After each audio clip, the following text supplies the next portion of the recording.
اللهم اقرأ الفاتحة. صلی علی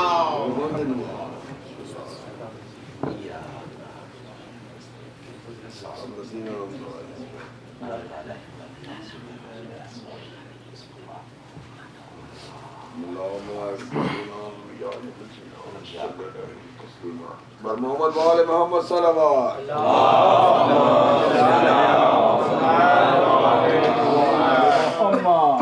لا حول ولا قوة إلا بالله العلي العظيم.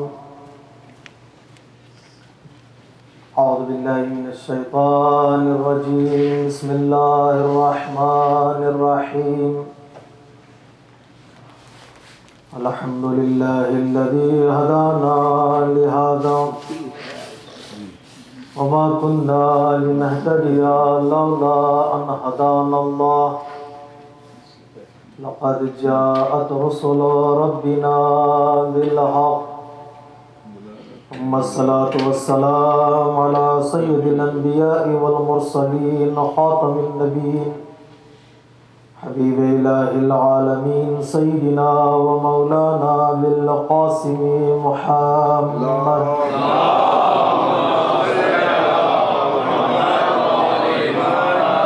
وعلى آل بيته الطيبين الطاهرين المظلومين المعصومين الميامين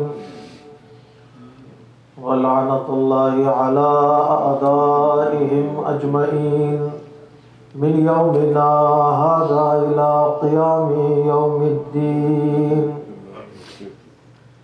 أما بعد وقد قال الحكيم في كتابه الكريم وقوله الحق. بسم الله الرحمن الرحيم. يا أيتها النفس المطمئنة ارجعي إلى ربك راضية مرضية فادخلي في عبادي وادخلي جنتي.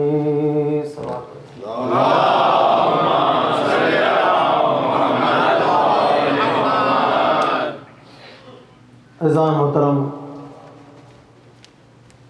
موضوع سخن ہے عرفان کربلا.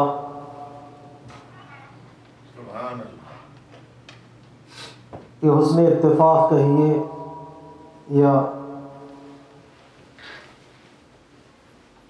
احتیاج انسان ہر صاحب فکر کو غذا ملتی ہے کربلا سے. جو موضوع ہم نے انتخاب کیا تھا، گفتگو ہماری جاری ہے، اسی موضوع پر آغا سرور صاحب نے شعر بھی سنا اور بتا دیا کہ ذاکر ہو، شاعر ہو یا خطیب ہو، جب تک کربلا کا سہارا نہیں لے گا اس وقت تک اس کی فکر اور اس کے شعر یا اس کے بیان میں اخار پیدا نہیں. یہ اتفاق یا حسن اتفاق یا ضرورت انسان کہیے کہ جب ہم آ رہے تھے علم سینٹر سے در حسین تو درمیان راہ میں کسی نے سوال کیا ندیم صاحب نے کہ دنیا میں شعراء کرام کیوں اہل بیت کے چاہنے والے ہی مشہور شعراء کرام ہیں اور وہ جانے پہچانے جاتے ہیں، تو کیا دوسرے مذاہب میں ایسے شعراء پائے نہیں جاتے جیسے میر انیس ہیں، مرزا دبیر ہیں، جوش ملی آبادی ہیں، اور شریعت کی جھلک جو علامہ اقبال میں بھی نظر آتی ہے؟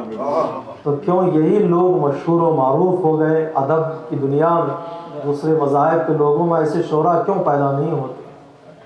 تو ہماری زبان سے بھی یہی جملہ نکلا تھا کہ کربلا نے ایسے لفظ شاعری کی دنیا کو دیے ہیں جو دوسرے مذہب نے عطا نہیں کیے. کربلا سے پہلے شاعری مجازی عشق کے درمیان گھومتی، لیکن کربلا نے شاعری کو حقیقی عشق سے آشنا کیا.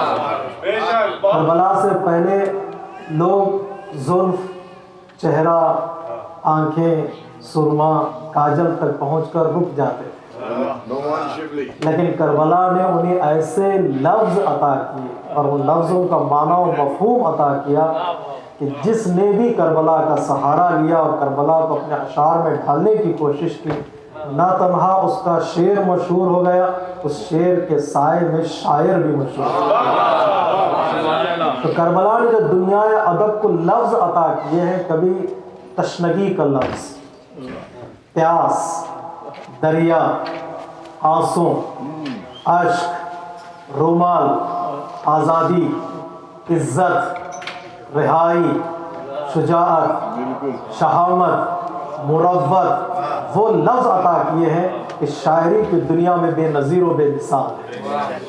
جس نے بھی ان لفظوں کا سہارا لیا اس کی شاعری مضبوط ہو گئی، اتنی مضبوط ہو گئی کہ وہ دنیا میں شعر بھی مشہور ہوا، شاعر بھی مشہور ہوا۔ ہمیشہ میں یہی کہا کرتا ہوں، کربلا اس سخاوت کے سمندر کا نام ہے کہ جو اس میں غوطہ زن ہوتا ہے تو کربلا گمنام کو مشہور اور ذرے کو آفتاب بنا دیتا ہے۔ کہ انسان اس سے تھوڑا سہارا لیا تو وہ گمنام اگر تھا تو مشہور ہو جاتا ہے، ذرہ ہے تو وہ آفتاب بن جاتا ہے۔ اس لیے کربلا ایک سمندر، ہماری گفتگو کا سلسلہ بھی اسی موضوع کے تحت چل رہا ہے کہ عرفان کربلا، کربلا کی شناخت اور کربلا کی پہچان، یہ کربلا شناسی ہر دور میں ایک ضرورت ہے۔ یہ ہماری خواہش نہیں، یہ ہماری حاجت نہیں، یہ ہماری ضرورت ہے۔ کل کے مجلس میں نے اشارہ کیا، کچھ چیزیں ہیں جو انسان کی زندگی میں معنی رکھتی ہیں، وہ انسان کی خواہشیں ہیں، کچھ چیزیں انسان کی حاجتیں ہیں اور کچھ چیزیں انسان کی ضرورتیں۔ خواہشیں ہوں یا نہ ہوں، پوری ہوں یا نہ ہوں، انسان کی زندگی پر اس کا اثر نہیں ہوتا۔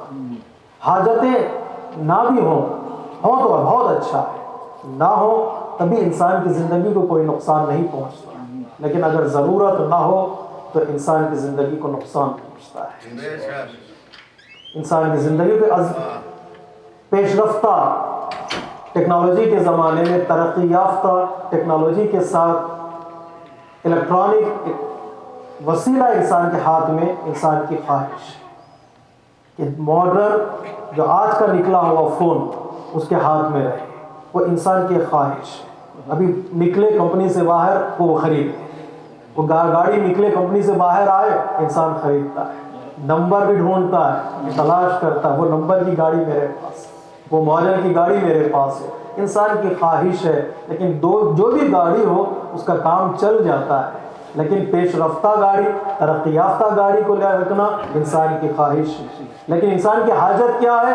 انسان کے لیے ہاتھ کا ہونا، انسان کے لیے پیر کا ہونا اس کی حاجت ہے۔ اگر نہ ہو زندگی چلے گی، کچھ چیزوں سے وہ محروم ہو جائے گا۔ ایک آنکھ نہ ہو تو ایک دیکھنے سے محروم ہو جائے گا، ایک ہاتھ نہ ہو کوئی چیز اٹھانے سے محروم ہو جائے گا۔ اس کی حاجت ہے، خواہش ہے کہ ایک اچھی چیز کو اپنے پاس رکھے، حاجت ہے کوئی ایک عضو انسان کا ظاہر ہو جائے، وہ زندہ تو رہتا ہے لیکن وہ حاجت اس کی پوری نہیں ہوتی۔ ضرورت کیا ہے؟ سانس کا لینا ضروری ہے، انسان کے لیے پانی ضروری ہے، پانی اور ہوا انسان کی ضروریات میں سے۔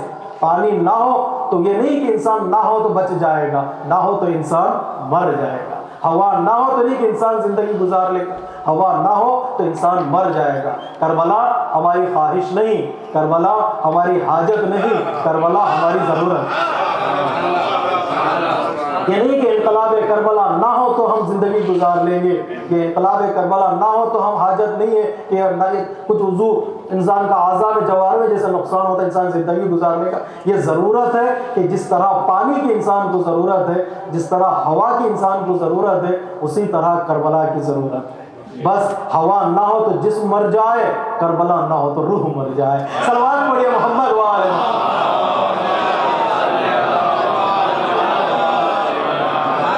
ہوا نہ ہو تو جسم مر جائے اور کربلا نہ ہو تو روح مر جائے۔ ہمارے دین کی پہچان، ہمارے مذہب کی پہچان، ہمارا تشخص اور ہماری پہچان اس انقلاب کربلا سے۔ کسی عالم بزرگ کا خوبصورت جملہ یہ ہے کہ کربلا سے پہلے حسین کی پہچان دین سے تھی۔ میں نے خلاصہ کر کے آپ کی خدمت بیان کر دیا۔ کربلا سے پہلے پہلے نتیجے تک آپ خود ہی پہنچ گئے. کربلا سے پہلے حسین کی پہچان دین سے تھی کہ ہم پوچھے قرآن سے کہ حسین کون, ہم پوچھے رسول سے کہ حسین کون, ہم پوچھے تاریخ سے کہ حسین کون, ہم پوچھے اصحاب سے کہ حسین کون. لیکن انقلاب کربلا کے بعد دین کی پہچان حسین سے. زندہ باد, زندہ باد, مردہ باد, مردہ باد.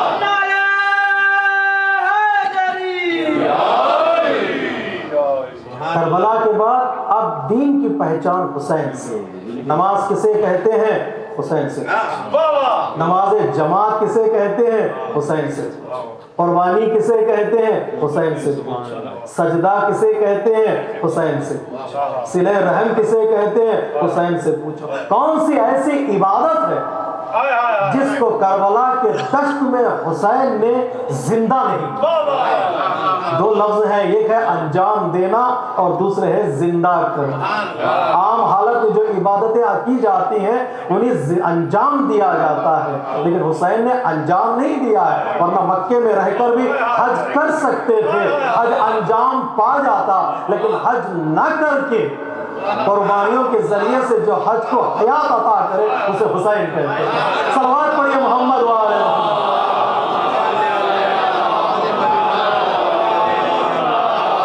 لبیک یا حسین, لبیک یا حسین, لبیک یا حسین, لبیک یا حسین, لبیک یا حسین, لبیک یا حسین. تو حیات دین کو عطا کرے. اور کوئی چیزیں ہمیں بھی ملتی ہیں, غور کیجیے گا انشاءاللہ. اشعار سننے کے بعد جو اس حدیث کا میں نے انتخاب کیا آپ لوگوں کے درمیان بیان کو, اس حدیث خوبصورت حدیث ہے, ہم اس حدیث سے سبق بھی لے سکتے ہیں اور انشاءاللہ نتیجے تک ہم پہنچیں. سفر معراج سے پیغمبر اسلام تشریف لائے.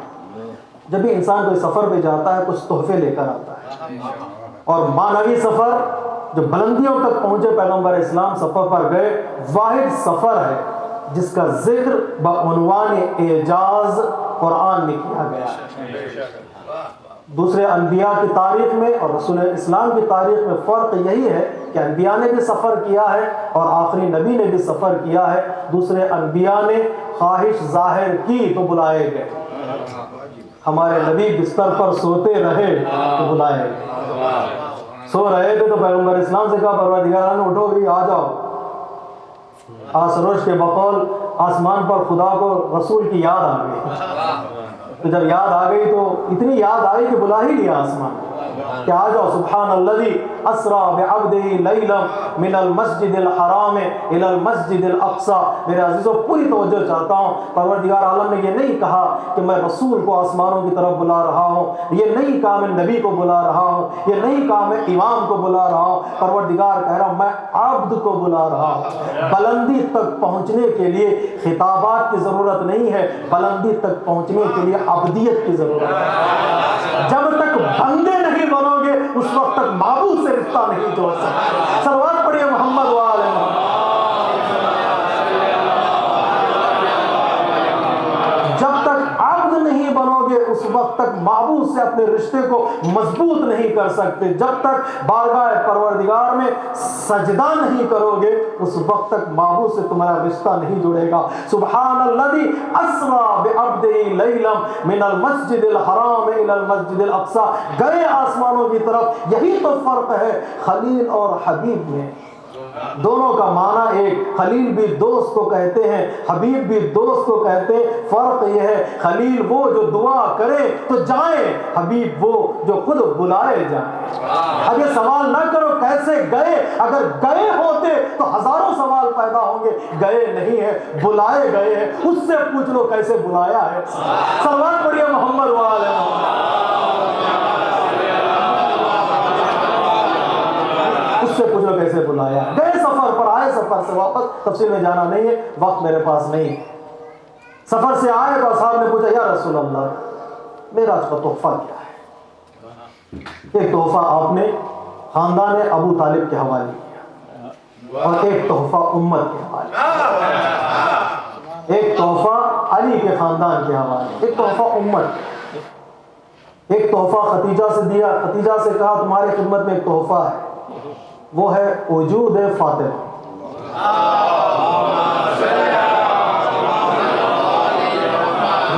خدیجہ سے کہا تمہاری خدمت میں ایک تحفہ مبارک ہو. وجود فاطمہ آسمانی تحفہ ہے خدیجہ کی خدمت. ذاکر اہل بیت تشریف فرمائے, ان کے آگے زبان کھلنا بھی میری گستاخی ہے لیکن مجبوری ہے. لیکن حضرت خدیجہ کو وہ تحفہ ملا, آسمانی تحفہ. یہ تحفہ حضرت خدیجہ کو راہ خدا میں اپنے مال خرچ کرنے کے بدلے میں ملا. آپ تائید کریں گے کسی عالم دین کے بقول خدیجہ نے کثیر دے کر کوثر لے لیا. خدیجہ نے مال کثیر دے کر کوثر لیا, اور وہ آغوش بنی صدف. حضرت خدیجہ کے آغوش کو کہتے ہیں فقہا صدف کوثر. حضرت خدیجہ کو کہتے ہیں صدف کوثر. یہ وہ صدف ہے جہاں پر کوثر نازل ہوا ہے. اور مقام خدیجہ کی خدمت میں پیغمبر اسلام نے کہا اللہ کی جانب سے تحفہ ہے وجود فاطمہ. اور ابو طالب کی خدمت میں کہا اللہ نے تمہیں سلام پہنچایا. سلام کی منزل اور ہے, سلام اللہ نے پہنچایا. القرآن کی اصطلاح میں سلام اللہ نے انبیاء کو کیا ہے, اور وہ سلام پروردگار عالم نے رسول کے ذریعے سے ابو طالب کو پہنچایا. احسان کے بدلے سلام لیا. خدیجہ نے کوثر کثیر دے کر کوثر لیا, ابو طالب نے احسان کر کے سلام لیا, اور علی نے رسول کی حمایت کر کے امامت کا ٹائٹل, امامت کا خطاب. 3 خطاب تحفے اہل بیت کے. علی کی خدمت میں امامت کا اعلان, خدیجہ کی خدمت میں فاطمہ کا وجود, اور ابو طالب کی خدمت میں سلام پروردگار.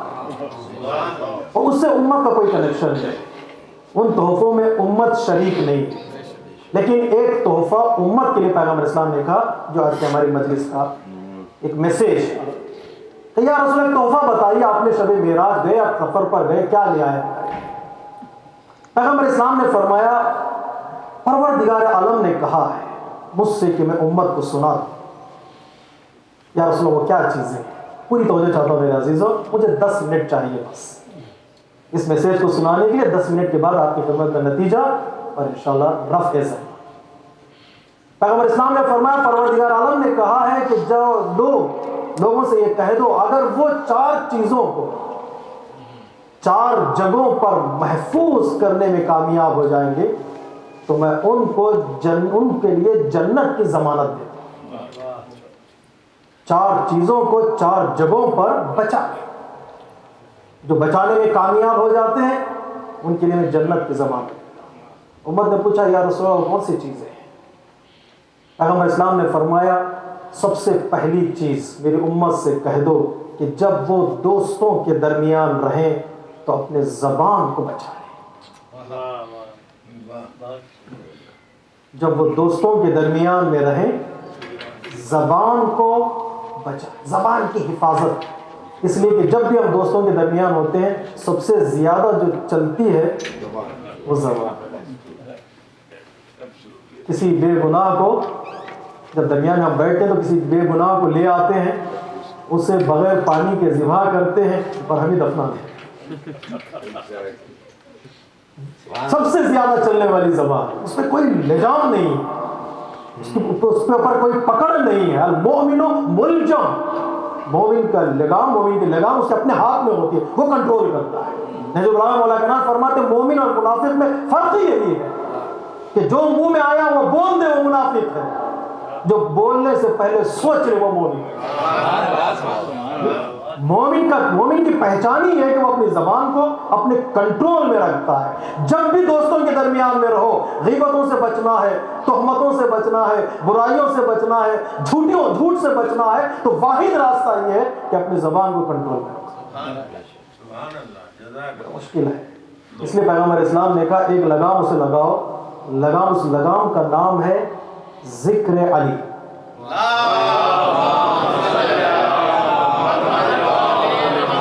اس لہار کا نام ہے ذکر علی. پیغمبر اسلام نے فرمایا زینوا مجالسکم بذکر علی ابن ابی طالب, جب بھی بیٹھو علی کا تذکرہ چھیڑ. کہ کم از کم 2 فائدے، 1000 فائدے ہیں، کم از کم 2 فائدے. ایک، ذکر علی سے نیکیاں بڑھتی چلی جاتی ہیں اور گناہ گھٹتے چلے جاتے ہیں. صلوات پڑھیے محمد وعلى محمد. کیوں رسول نے کہا ذکر علی سے؟ اس لیے کہ کئی گناہ سے بچ جاؤ گے. جب تذکرہ چھیڑو گے خیبر کا، خندق کا، تبوک کا اور مولا کائنات کی شجاعت و سخاوت کا، کئی گناہ سے بچ جاؤ گے. اپنی زبان کو گناہوں سے بچا لو گے تذکرہ علی سے. اور علی کا تذکرہ کہا، کسی عام انسان کا تذکرہ نہیں. بہت فرق ہے عام انسان کے ذکر میں اور علی کے ذکر میں. اگر کسی عام انسان کا ذکر کہہ دیتے تو چند دنوں کے بعد ختم ہو جاتا، تو لوگ شکایت کرنا شروع کر دیتے، یا رسول اللہ آپ نے کہہ دیا ان کا تذکرہ کرو، تو 2 دن میں ساری تاریخ ختم ہو گئی. لیکن علی کا تذکرہ کہہ کر، بے نہایت تذکرہ کہہ کر علی کا پیغمبر اسلام نے بتا دیا زندگی بھر فضیلتیں بیان کرتے چلے جاؤ، تم مر جاؤ گے فضیلتیں کبھی ختم نہیں ہوگی. صلوات پڑھے محمد وعلى.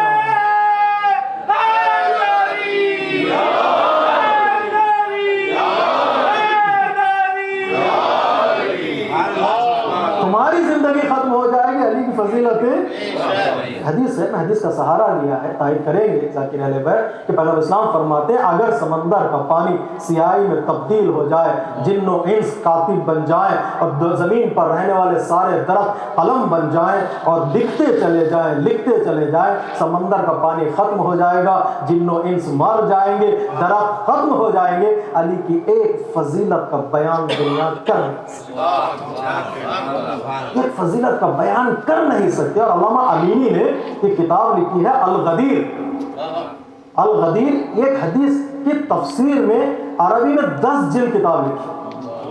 من کنت مولا فہذا علی. مولا کی تفسیر میں 10 جلد کتاب، ساری دنیا کا انہوں نے سیر کیا، لائبریریاں چھانی، کس راوی نے کب کہا، کس لہجے میں کہا، لفظ کیا ہے، حرف کیا ہے، کتنے راویوں نے نقل کیا، کتنے اصحاب نے نقل کیا، کتنے تابعین نے نقل کیا ہے، کتنے تبع تابعین نے نقل کیا ہے، اہل سنت کی کون سی کتاب میں اس کا ذکر ہوا ہے، کون سی لائبریری میں وہ کتاب موجود ہے. 2 مرتبہ انہوں نے ہندوستان کا سفر کیا ہے صرف اس تحقیق کرنے کے لیے کہ اس حدیث کے پیچھے جو اسناد ہیں، جو راویہ نقل کرنے والے ہیں، جو تابعین نقل کرنے والے، ان کا تذکرہ کیا ہے. ایک حدیث کی تفسیر میں 10 جلد کتاب.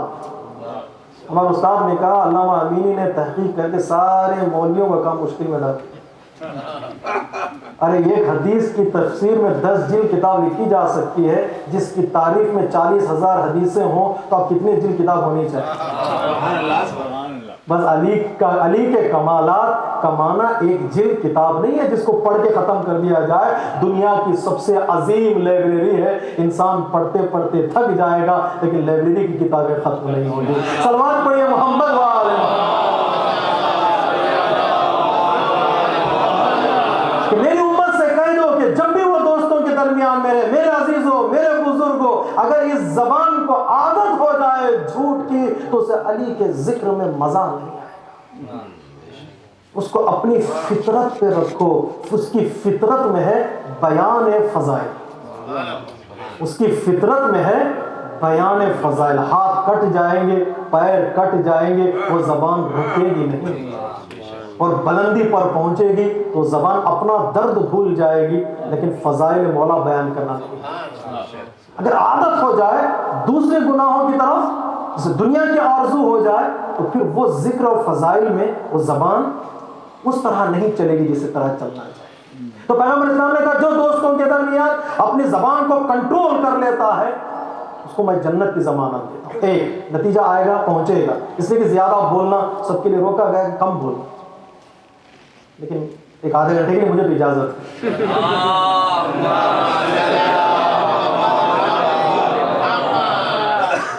تو ہم جب طالب علم، ابھی بھی طالب علم ہیں، جب مدرسہ پہنچے تھے ہم لوگ تو کچھ حدیثیں رٹوائی جاتی تھیں.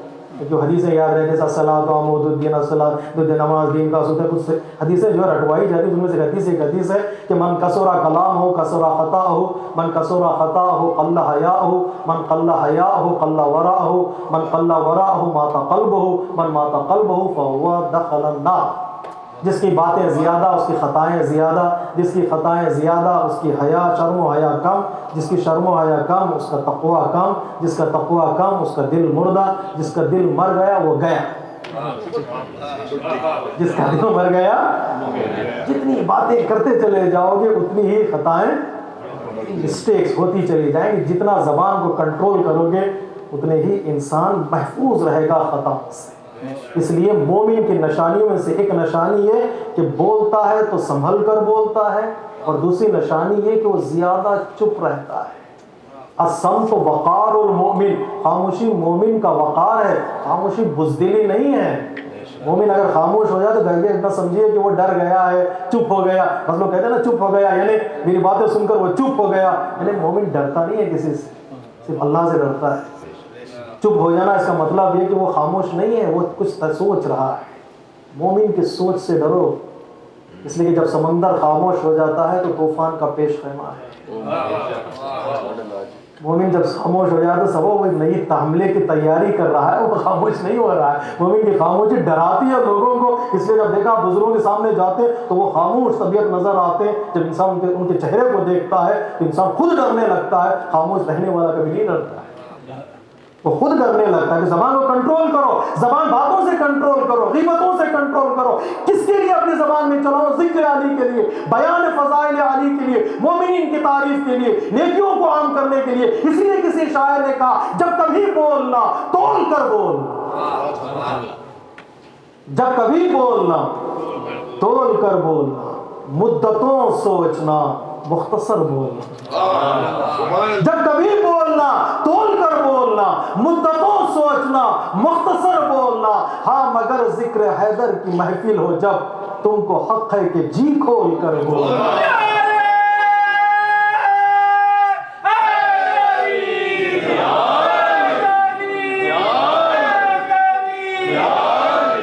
گفتگو ہوتی رہے گی، اس میں زیادہ میں وقت نہ لوں آپ کا. کہ اب لوگوں سے کہہ دو کہ وہ جب دوستوں کے درمیان میں رہے اپنے زبان کو قابو رکھے، زبان پر قابو رکھے تو پروردگار ان کے لیے جنت کی ضمانت دیتا ہے. دوسری چیز پیغمبر اسلام نے فرمایا جب لوگوں سے کہہ دو کہ جب بھی وہ نامحرموں کے درمیان میں رہے اپنی آنکھوں کو کنٹرول، نگاہ بچ کنٹرول کرے. نگاہ جب چلتی ہے تو نگاہ برائیوں کا پیش ہے.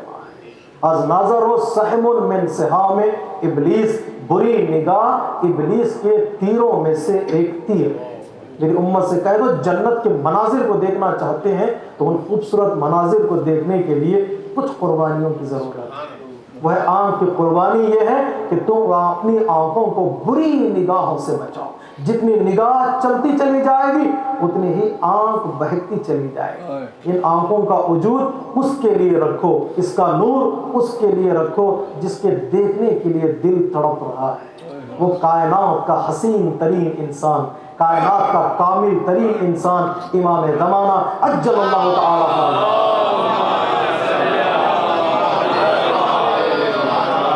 انتظار میں ہیں آنکھیں، وہ آئے تو اس کا روح انور دیکھو. میرے خواب میں آئے، مجھے نظر آئے. ڈھونڈے انسان، ڈھونڈے اس ذات کو جس کا حسن دیکھنے کے بعد دنیا کا کوئی حسن اسے بھاتا نہیں. اس کے لیے منتظر رہے، بچھا دے پلکوں کو زمین پر کہ وہ آئے تو میرے پلکوں پر قدم رکھے. وہ آئے تو سب سے پہلی میری نگاہ اس کے چہرے پر پڑے جو تمنا اہل بدر، جو مقصد تخلیق کائنات ہے، اس کے لیے اپنی آنکھوں کو بچا کے رکھے. پیغمبر اسلام فرماتے میرے لوگوں سے کہہ دو امت سے کہ اگر وہ جنت میں جانا چاہتے ہیں تو اپنے آنکھوں کی حفاظت کرے جب نامحرموں کے درمیان میں ہو. تیسری چیز پیغمبر اسلام نے فرمائی کہ فرمایا پیغمبر اسلام نے کہ امت سے کہہ دو جب بھی وہ دسترخوان پر بیٹھے کہ اب مجلس کے بعد شاید تبرک ہے، دسترخوان پر بیٹھے وہ اپنے ہاتھوں کو کنٹرول کرے. یہ ہاتھ کھینچتا ہے پلیٹوں کو، یہ ہاتھ کھینچتا ہے جو اس کے آگے چیزیں رکھی ہوئی نہیں ہے. دور سے نگاہ اس میں پڑ جاتی ہے کسی ڈیش پر تو کھینچنے کی کوشش کرتے ہیں.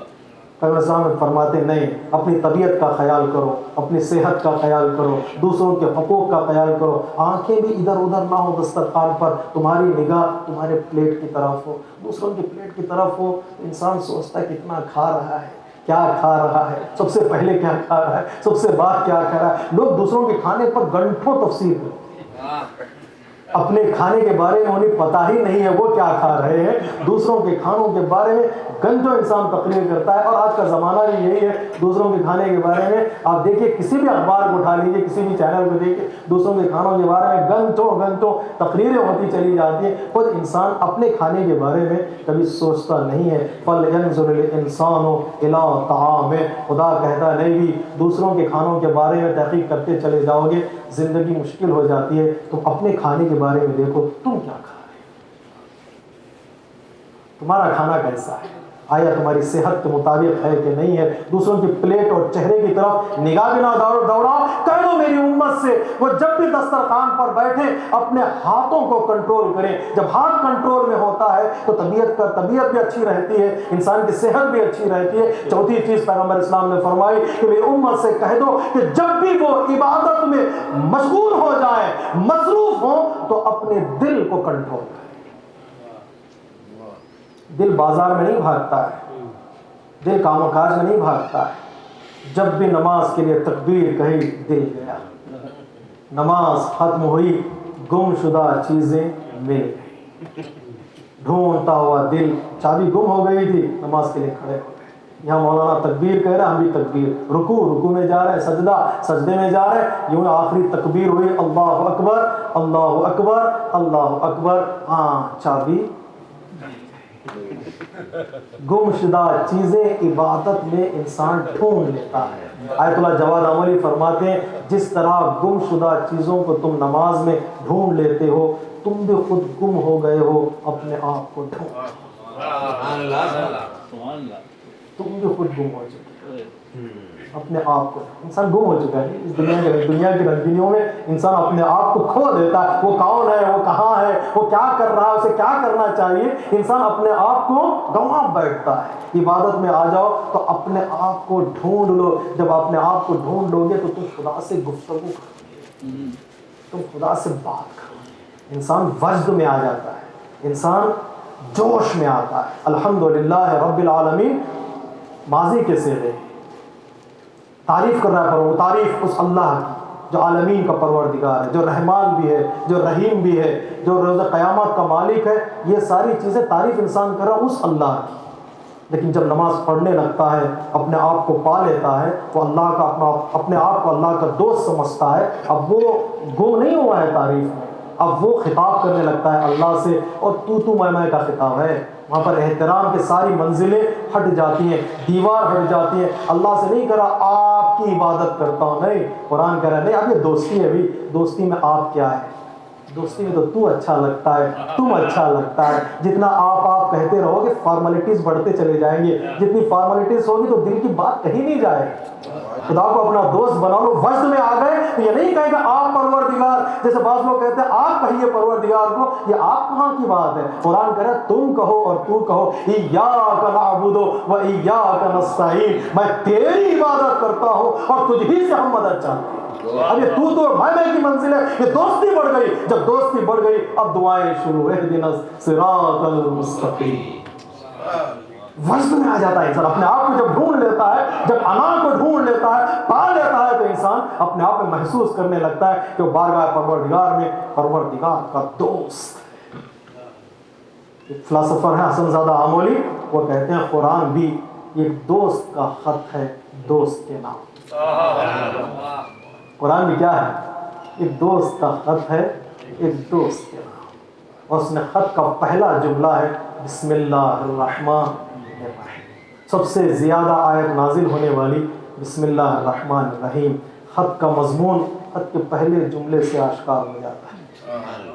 یہ عالم دنیا بشریت کو اسلام پیغام دے رہا ہے. خط کا پہلا جملہ خط کے مضمون کو بیان کر دیتا ہے. خدا کا خط ہے قرآن، بندے کے نام. پہلا جملہ ہے بسم اللہ الرحمن الرحیم. جو قرآن رحمان و رحیمیت کا پیغام دیتا ہے وہ قرآن کبھی دہشت گردی کا پیغام نہیں دیتا. وہ قرآن کبھی کسی کو مارنے کا پیغام نہیں دیتا. وہ دوست کا خط ہے دوست کے نام. اور دوستی میں مار دھاڑ کی کوئی جگہ ہی نہیں ہے. دوستی میں تو قربانیوں کی جگہ ہے. دوستی قربانی مانگتی ہے، دوستی ایثار مانگتی ہے، دوستی قتل کرنا نہیں مانگتی. دوستی قبول کرنا نہیں مانگتے. دوست سے کہتا ہے مجھ سے ملو نہیں یار, جہاں بھی رہو اچھے رہو, یہ دوستی ہے. یہ نہیں کہ مجھ سے ملو گے نہیں تو مار دوں گا. مار دھاڑ قتل و غارت میری دوستی میں نہیں ہے. دوستی میں جہاں بھی رہو اچھے رہو. دوست جذب بند میں آ جاتا ہے, انسان اپنے دل کو کھو بیٹھتا ہے عبادتوں میں. جب بھی عبادت کرو, جب بھی کوئی اللہ کا کام کرو, اپنے دل کو کنٹرول کرو, گناہ سے بچاؤ, ریاکاری سے بچاؤ, غرور سے بچاؤ, اپنے آپ کو ڈھونڈ لو. جب ڈھونڈ لو گے تو تمہاری عبادت کام ہے. جسے علامہ اقبال نے من کی جگہ پر, انا کی جگہ پر تو استعمال کیا ہے ضرورت شعری کی وجہ سے. رگوں میں وہ لہو باقی نہیں ہے, رگوں میں وہ لہو باقی نہیں ہے, وہ دل وہ آرزو باقی نہیں ہے. نماز و روزہ و حج و زکوٰۃ و قربانی یہ سب باقی ہیں, تو باقی ہے. تو قرآن کہہ رہا ہے دل کو بچاؤ, انا کو بچاؤ, میں کو بچاؤ. علامہ اقبال نے کہا تم اپنے آپ کو بچاؤ. جب تم نماز میں اپنے آپ کو بچا لو گے تو اللہ کے دوست تھک گیا نہیں.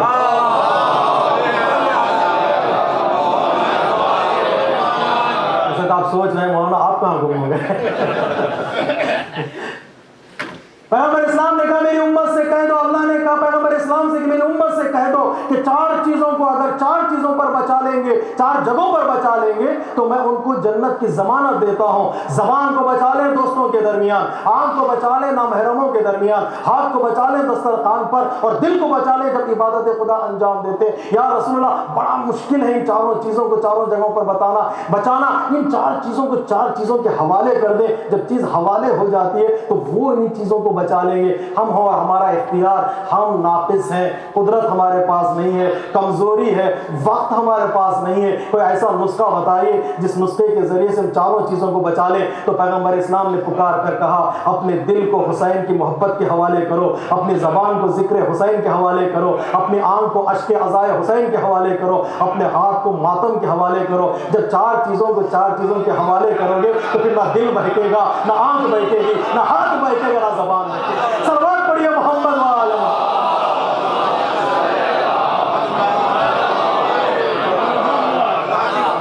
نہ دل بہکے گا, نہ آنکھ بہکے گی. پتہ چلا فرش عزا اور کربلا کا فائدہ کیا ہے. کربلا انسان کے دل کو بہکنے نہیں دیتا. انقلاب کربلا انسان کے آنکھ کو گمراہ ہونے نہیں دیتی. انقلاب کربلا کسی پر ظلم کرنے نہیں. انقلاب کربلا انسان کو روک لیتا, انسان کو گناہوں کی طرف بڑھنے نہیں دیتا. جو بڑھ چکا اسے کھینچ. اور کے 2 قدم اس طرف بڑھے تھے, ولایت تکوینی کی ہدایت نے اس کو اپنی طرف کھینچا. لفظ استعمال کیا ولایت تکوینی, جو تصرف امام ہے. امام کا تصرف نہ تو نہ صرف کائنات پر ہے, امام کا تصرف لوگوں کے دلوں پر بھی ہے.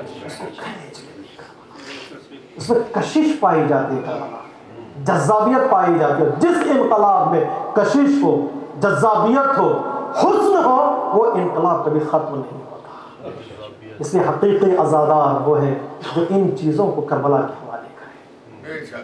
دل میں محبت حسین ہو. اس لیے کہ چھٹے امام نے کہا کہ ان فی قلوب المؤمنین ان للحسین فی قلوب المؤمنین حرارۃ لا یبرد ابدا. مومنین کے دلوں میں حسین کی بالنسبت ایسی حرارت ہے جو کبھی ٹھنڈی نہیں. محبت حسین کے لیے رسول نے جو لفظ استعمال کیا وہ ہے مومن کا دل. جب دل کنٹرول میں آ جائے سارے اعضاء و جوارح کنٹرول میں آ جائے, سارے اعضاء و جوارح. اگر ہم ان چیزوں کو کنٹرول میں کر لیں, عزاداری کے سائے میں, انقلاب کربلا کے سائے میں, پھر جنت ہماری. جیسے چھٹے امام نے کہا جنت میں جانا کی دعا وہ کرے جو جنت میں نہیں ہے. اگر تم نے دل کو کنٹرول کر لیا تو تم آلریڈی جنت میں ہو. دعا یوں کرو کہ تمہیں پروردگار جنت سے نہ نکالے. جنت میں ہونا اور ہے, جنت سے کہیں انسان نکل نہ جائے. اگر یہ 4 چیزیں ہماری چھوٹ گئی تو انسان جنت سے نکل جائے گا. بچائے اپنے آپ کو جنت سے نکل لینا. اختر سرسوی نے کہا میرا آنسو کسی مظلوم کی غمخواری میں, 2 قدم آگے ہے سجدوں سے بھی خودداری. میرا آنسو کسی مظلوم کی غمخواری میں, 2 قدم آگے ہے سجدوں سے بھی خودداری میں. دیکھے عباس نے 2 ہاتھ بچائی ہے فرات, اب یہ دریا بھی ہے پیاسوں کی زمینداری میں. اے مدینے کی زمین چوم لے عابد کے قدم، یہ بچا لائے ہیں اسلام کو بیماری میں۔ اے مدینے کی زمین چوم لے عابد کے قدم، یہ بچا لائے ہیں اسلام کو بیماری میں۔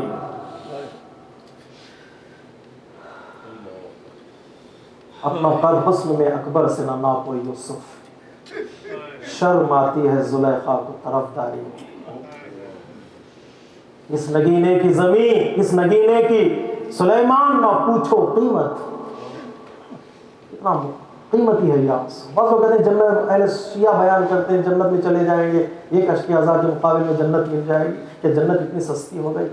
ہم کو یہی کہتے ہیں کہ جنت سستی نہیں ہے، آنسو مہنگا ہے۔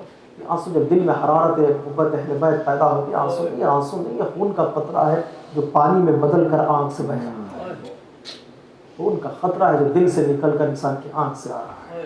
اس نگینے کی سلیمان نہ پوچھو قیمت، تخت بک جائے گا آنسوں کی خریدار۔ کتنی محبت قیمت ہے اس دل کی، جس دل میں محبت ہے۔ زبان پر ذکر حسین، آنکھوں میں اشک عزائے حسین، ہاتھ سے ماتم حسین، دل میں محبت حسین۔ یہ کربلا کا ایک سرمایہ ہے، کربلا کا کیپٹل انسان پیدا کرتا ہے، جس نے دلوں پر قبضہ کیا، ظالموں نے اسی کے دل کو اس کے آنکھوں کے سامنے اس کے گلے پر تیر چلا دیا۔ اصغر حسین کا دل ہے، جس کو حسین نے اپنا ہاتھ کہا، اپنا بازو کہا، ظالموں نے اسی کے بازو قلم کر دیے۔ عباس حسین کے بازوں کا نام ہے۔ جس کو امام حسین علیہ السلام نے اپنی زبان چسائی، اس کے منہ میں اپنی زبان رکھ دی، اپنی پیاس اور بیٹے کی پیاس کا اعلان کیا، اس کے سینے پر ظالموں نے، علی اکبر کے سینے پر بچی کا پھل لگایا، جسے حسین نے دشت کربلا میں اپنی آنکھ کہا، عباس میری آنکھ، اسی کے آنکھ پر ظالموں نے تیر لگایا۔ دل پہ حملہ ہوا حسین، زبان پہ حملہ ہوا، آنکھ پہ حملہ ہوا، تجسم دل، مجسم زبان اور مجسم ہاتھ وہ حسین کے دشت کربلا میں بکھرے پڑے۔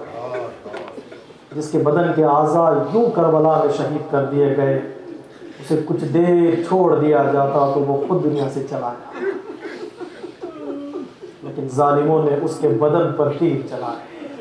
کتنے تیر بدن میں پیوست ہوئے، بعض علماء نے کہا کہ 313 تیر امام کے بدن میں پیوست ہو گئے۔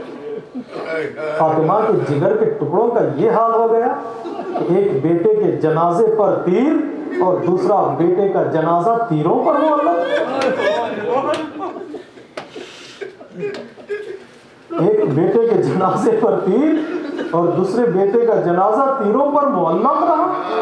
فرزند فاطمہ اور فرزندان فاطمہ پر کتنا ظلم ڈھایا جائے۔ کسی کو زہر کے ذریعے سے شہید کیا گیا، کسی کو تلوار کے ذریعے سے، کسی کو قید میں رکھا گیا۔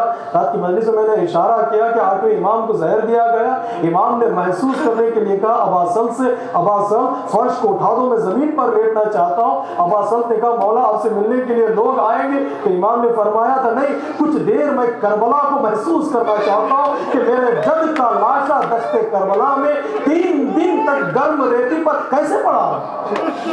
تو کربلا کی مصیبت کو محسوس کرنا چاہتا ہوں۔ کسی امام کو خنجر سے شہید کیا گیا، آخری امام کو زہر سے شہید کیا گیا، لیکن ایک جملہ میں نے زیارت نائی مقدسہ میں پڑھا ہے کہ آنا امام زمانہ فرماتے ہیں السلام علیکہ ایھا المذبوح ایھا المنور ایھا المسموم ایھا المظلوم، سلام ہو میرے جد تجھ پر، تجھے ذبح بھی کیا گیا، تجھے نہر بھی دیا گیا، تجھے زہر بھی دیا گیا، ارے تو مظلوم ہے، گلے کو آگے سے کاٹا گیا، جب وہ خشک گلا کند خنجر سے نہ کٹا تو پھر امام کو نہر کیا گیا، گلے کے پشت سے امام کا گلا کاٹا گیا، خنجر زہر میں مجھی ہوئی تھی۔ اللہ اکبر، ارے یوں زینب نے چیخ نہیں ماری، کہا ہے عمر سعد تو دیکھ رہا،